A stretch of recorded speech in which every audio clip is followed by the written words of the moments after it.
आणि एवढा उत्स्फूर्त प्रतिसाद आज आपण एवढ्या कडक उन्हाळ्यामध्ये पाहिलेला आहे। त्यामुळे लोकांनी महायुतीने ठरवलंय की एक हडाचा कार्यकर्ता महायुतीचा उमेदवार संदीपान भुमरे यांना या निवडणुकीमध्ये विजयी करण्याचा निर्धार आणि संकल्प संभाजीनगर वासियांनी केलेला आहे। ऑडिओ क्लिपची चर्चा व्हायला लागली आहे। ऑडिओ क्लिप ऐकूया उद्धव ठाकरेंची, त्याच्याबद्दल काय सांगेल? काय ऑडिओ क्लिप अशा अनेक आहेत, म्हणजे एवढा जो काही एका वेळेस मोदीजींची स्तुती करणं आणि काही वेळानंतर मोदीजींवर खालच्या पातळीवर आरोप करणं हा जो काही वेगळी आणि दुटप्पी भूमिका आहे, म्हणून मी ते दाखवलं मुद्दाम। आणखी अशा व्हिडिओ खूप आहेत, ऑडिओ खूप आहेत। जाहीरनामा खरं म्हणजे काँग्रेसला प्रसिद्ध करण्याचा अधिकार कुठे आहे? 50-60 वर्ष त्यांनी या देशाला खड्ड्यात घातलं। खरं म्हणजे त्याचा हिशोब दिला पाहिजे आणि माफीनामा त्यांनी जाहीर केला पाहिजे, कारण या देशाला अधोगतीकडे नेण्याचं काम 2014 पूर्वी या देशामध्ये बॉम्बस्फोट झाले, दंगली झाल्या, भ्रष्टाचार झाले, मोठमोठे घोटाळे झाले। आता त्याचा हिशोब त्यांनी दिला पाहिजे। आज 2014 नंतर या देशात एकही बॉम्बस्फोट नाही, एकही भ्रष्टाचार घोटाळ्याचा आरोप मोदीजींवर त्यांना करता आला नाही।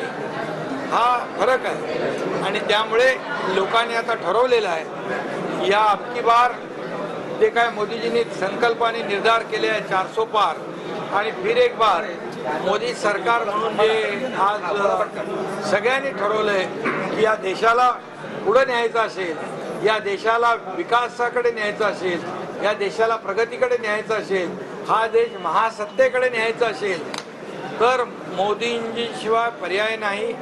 कारण आपण मोदीजींच्या नेतृत्वाखाली इस्रोने चांद्रयान यशस्वीपणे लॉन्चिंग केलं, परंतु काँग्रेसने कितीतरी वेळा प्रयत्न करून इतक्या वर्षामध्ये राहुलजींचं लॉन्चिंग करू शकले नाही। त्यामुळे मोदीजी आणि राहुल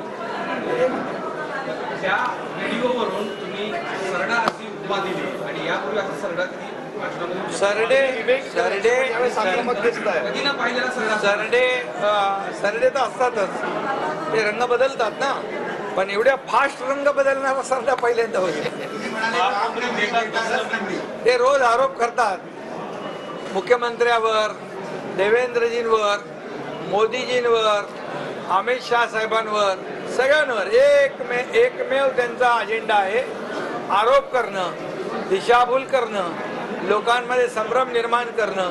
परंतु खालच्या पातळीवरचे आरोप राजकारणाच्या पद्धतीने झालं पाहिजे, निवडणुका खेळीमेळीच्या वातावरणात झाल्या पाहिजे, परंतु खालच्या पातळीवर जाऊन बिलो द बेल्ट हे आरोप जे करतात हे लोकांना पसंत नाही। त्यांची जागा येत्या निवडणुकीत लोक दाखवतील, कारण लोकांना काम करणारं सरकार पाहिजे, ग्राउंड रियालिटी माहीत असलेलं सरकार पाहिजे। घरी बसणारं सरकार कोणाला पाहिजे का? काम बंद करणारं सरकार कोणाला पाहिजे का? नाही। आणि त्यामुळे लोकांमध्ये संभ्रम निर्माण करतायत, मुस्लिम समाजात संभ्रम निर्माण करतायत। आज एवढे वर्ष मुस्लिम समाजाला केवळ वोट बँक म्हणून वापरलं, त्यांना काय केलं? त्यांना गरीबच ठेवलं, हात पसरायला त्यांना आतापर्यंत त्यांची परिस्थिती कशी झाली। आणि म्हणून या ठिकाणी संविधान बदलणार आता त्यांच्याकडे दुसरं काही राहिलं नाही। मग संविधान बदलणार अशा प्रकारचा खोटा अपप्रचार करायचा। मी एकच सांगतो, मोदीजींनी त्याच्या बाबतीत स्पष्ट खुलासा केलाय, सूर्यचंद्र असेपर्यंत बाबासाहेबांचं संविधान कोणी बदलू शकणार नाही, बदलणार नाही। बाबासाहेबांचा संविधान दिन 50-60 वर्ष यांना साजरा करता आला नाही, विसरले बाबासाहेबांना। पण मोदीजींनी 2015 पासून संविधान दिन साजरा करायला सुरुवात केली आणि त्यामुळे सगळ्या माझ्या मतदार बांधव भगिनी जे दलित आहेत, शोषित आहेत, पीडित आहेत, बाबासाहेबांची घटनेवर, त्यांच्या घटनेवर आपला राज्यकारभार सुरू आहे। त्यामुळे कोणी यांच्यावर विश्वास ठेवणार नाही आणि ठेवूही नये कारण एक संविधान हे आपलं देशाचं सर्वश्रेष्ठ संविधान. असाही आरोप होतोय तुमच्यावर, तुम्ही विजयाचा विश्वास व्यक्त करताय, मात्र मोदीची 10-15-20 सभा राज्यात घेत आहे, सीएम राज्यभर एकदम म्हणजे मायनर ठिकाणी जाऊन सभा घेत आहे. मग ही भीती कशाची इतक्या सभा घेण्याची किंवा इतकं प्रचार करण्याची, असंही विचारलं जातं. निवडणुकात काय घरात बसायचं असतं का? त्यांच्यासारखं आम्ही घरात बसू, त्यांच्यासारखं फेसबुक लाईव्ह करू? अरे आम्ही फील्डवर उतरणारे कार्यकर्ते आहोत. आम्ही कुठे पण जिथे आमचा उमेदवार उभा आहे तिथे आम्ही जाऊन प्रचार करतो. मोदीजी पण प्रचार करतात. एक एक उमेदवार, एक एक मतदारसंघ आम्हाला महत्वाचं आहे. आम्ही कार्यकर्ते आहोत. मोदीजी पण 24 तास काम करतात. उन्हाळा, पावसाळा, हिवाळा काही बघत नाहीत. आणि कडक उन्हाळ्यामध्ये पण आज मोदीजी किती सभा घेत आहेत दिवसातून आपण पाहत आहे. आणि इकडे दुसरे राहुल गांधी थोडं गरम झालं की जातात परदेशात थंडगार हवा खायला. त्यांच्यासारखं हवा खायला जायचं? जे घरी बसणारे आहेत त्यांना घरी बसवणार लोक या निवडणुकीत. राष्ट्रवादीनं एक बैठक घेतली आहे, ते एकमताने ठरवलं की जागा राष्ट्रवादीच पाहिजे. त्या जागा तुमच्याकडे आल्या असे पण आता सध्या काही माहिती आहे 2 जागा. ती जागा शिवसेना लढवणार आहे. पारंपरिक ती जागा आहे आणि आमचं जे काही निर्णय होईल तो समन्वयाने होणार. ठाण्याची पण त्याच्यावर चर्चा. तुम्ही जे काही विरोधक बातम्या सोडतात त्याच्यावर जाऊ नका. महायुतीमध्ये योग्य समन्वय आहे आणि समन्वयाने निर्णय होणार आहे. शरद पवारांनी पण त्यांचा वचननामा जाहीर केला, बघितला असेल. वचननामा बघितला. शेतकऱ्यांसाठी तो वचननामा काय, त्याला MSP देणार आणि काय काय आहे ना त्याच्यात. तर शरद पवार साहेब तर कृषी मंत्री पण होते देशाचे, 4 वेळा मुख्यमंत्री पण होते.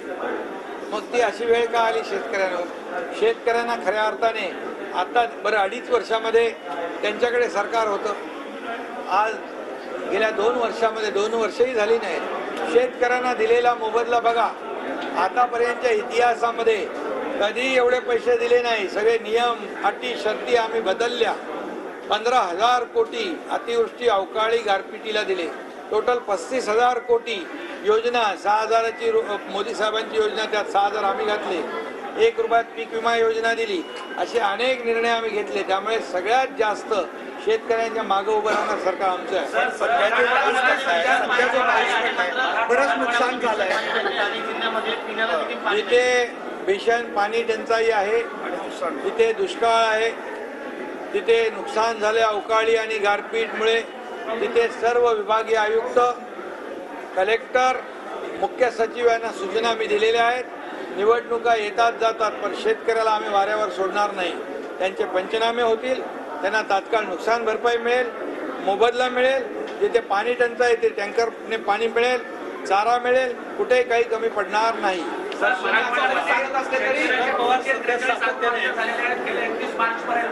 8 दिवसामध्ये 34 आत्महत्या शेतकऱ्यांच्या झालेल्या आहेत. प्रिन्सिपल बेंचने सुमोटो घेऊन आयुक्तांना निर्देश दिलेले की 16 जून पर्यंत अहवाल द्या.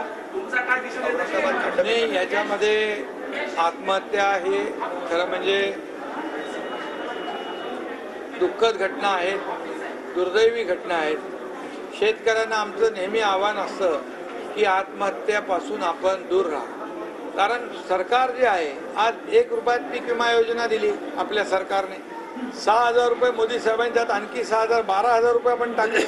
कायमस्वरूपी ते वर्षाला 12,000 फिक्स मिळणार आहेत. जोडधंदे आपण त्यांना मदत करतोय.